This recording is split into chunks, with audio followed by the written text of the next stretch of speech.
Today we're going to talk about an alternative to Midjourney. That's right. This is a free AI art generator and it's called Wombo. Let's dive in so you can see how to use Wombo to create some awesome and tantalizing images. So, first thing you'll do is type in Wombo AI art generator, or you can go directly to the website dream.ai/create. So you'll see the menu here. It's quite comprehensible. First thing you do is you'll start with your prompt, and you only get 350 characters or words. Now, another thing that I want to highlight is these art styles.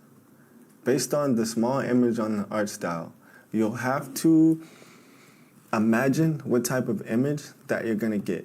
As you use the art styles, you'll get a lot more polished and exactly which ones you favor. Keep in mind, this doesn't have the full mind-blowing capabilities of Midjourney. However, I think it's much more fun and you can still get absolutely stunning creative images based off of completely abstract prompts that you type in. They each have their place. I wouldn't say one is better than the other. They're both awesome at what they do. Now, Floral V2 is really great for, as you guessed it, earthy floral type images. You've also got the Realistic V2, which I believe could use some work, but if you give it a suggested photo, it'll generate a picture that looks extremely realistic. And then you've got Horror Cut 2.1, The Absurd, and so many more prompts to choose from. The next highlight is this section all the way at the bottom. You scroll down from the art prompts and there's a section to input an image. Once you upload an image, it will give you the option to choose a strong or a weak or a medium basis off of this image. We're going to start with one of the suggested images from a random NFT. You crop the photo and I'm going to select strong. Major influence. Your input has a large effect on the final artwork. So my idea based off of this photo is a textile parkour running through a space station. Now let's see what Wombo does with this prompt. You'll notice over on the right side, it creates one image for you.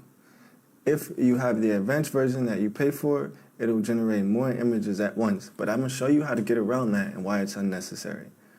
If you're on the computer, you can tap in and see, you'll notice the first photo that it generates may not always be what you want. My suggestion is to go in and hit create again. Don't click make variations, because if you click make variations, it's going to prompt you to pay. All you have to do is be patient and click create and keep running your prompt and gain an understanding of what you wanted to do more. So as we see here, we've got the foot, we've got the leg, and it still looks more like a train station than a space station. So I'm going to give it some leeway, make it normal, and allow it to use my prompt a little bit more effectively. Now check this out. We've got two men flying around what absolutely looks more like a space station. The escalator stairs are gone, and this is like some super futuristic ISS space station internal view. Now, that's based off of the super realistic. So let's check out the Horror Cut 2.1. As you see, I'm continuing to run the prompt. The AI does have a system where it understands and comprehends and uses more of your prompt as you continue to generate more images. You'll notice that it hits a peak and then it may dive off and start creating images that don't exactly fit before it rises again.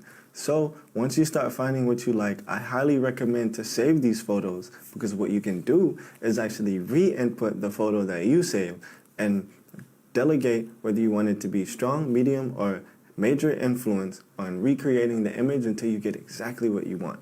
I think this is super awesome. This is definitely on point with a cartoon rendering of my prompt, a textile parkour running through a space station. So I'm going to run through a couple more options just to show you the capabilities of Wombo. This is a really fun thing. It's so fast, and these images are free. So if you're a business person and your goal is to create images that are yours and that you own, now you've got an awesome solution. I'm going to get a little bit more specific with this prompt just to see what Wombo can do and show you all of its capabilities. Now you'll notice in the prompt that I want the subject in the beginning. The most important information should always go at the beginning of your prompt when using Wombo. Here I've decided to put a black man in a spacesuit underwater near Atlantis. I'm giving ambient lighting, vibrant colors, and an energetic energy with a 50mm lens. Full disclaimer, I don't believe all of this information is absolutely necessary, but I want to show you the difference between what happens when you put this type of information in Wombo versus when you put it in Midjourney. Let's stick with the Horror Cut V2.1 and see what type of variations that we get. That looks super cool, man. Personally, I love the randomness of what it can create and the creativity of this tool. That's Horror Cut 2.1. I'll show you what happens when we click Create Again and regenerate it to see if it gets me a little bit closer to Atlantis. But it's got the spacesuit, it's got me underwater, and I don't know if you saw it, but the character in that spacesuit looks a little brown. So let's run it on Steampunk V2. We know the steampunk vibe does have to do, it's a little older, there's more gears, there's just slightly different aesthetic to it, and I absolutely believe that this matches the aesthetic. So now just to show you all what differences are made in the beginning of the prompt, I now changed it to an Asian woman in a spacesuit underwater near Atlantis, and we'll see what we generate this time. Now, using Realistic V2, this is what we've created. To me, this kind of looks like a screenshot from a film of somebody training on how to do some walking in outer space. I promise this is not a real image, but it absolutely looks like it.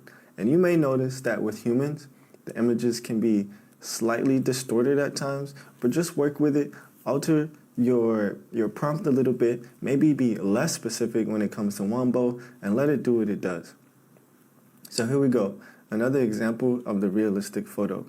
Lastly, I'm going to use Floral V2 just to show you a wide diversity and the range of all the art styles that Wombo can create. Now I've used the Floral V2, which is going to focus more on things that are alive, things that are plant-based or animals.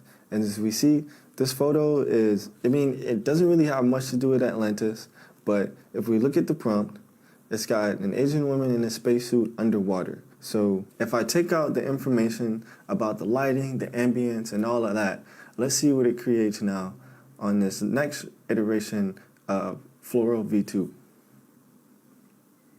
So it does change it slightly. Now I've gotten more of a close-up, and it seems like a headshot, and if you want, you could think of this as water, but this art is definitely a lot more abstract.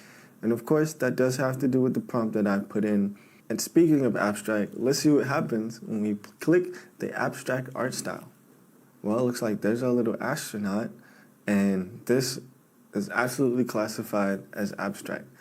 Now, I hope you, from this brief explanation and example of what Wombo can do, are interested and have the time and space to check out all of these different prompts. That's it for today on Dream AI by Wombo. Now keep in mind that using Wombo on the computer is completely different from using Wombo on your phone. The phone version is going to direct you to the app. So to gain access of what I've showed you today, ensure to use a laptop, computer, and browser.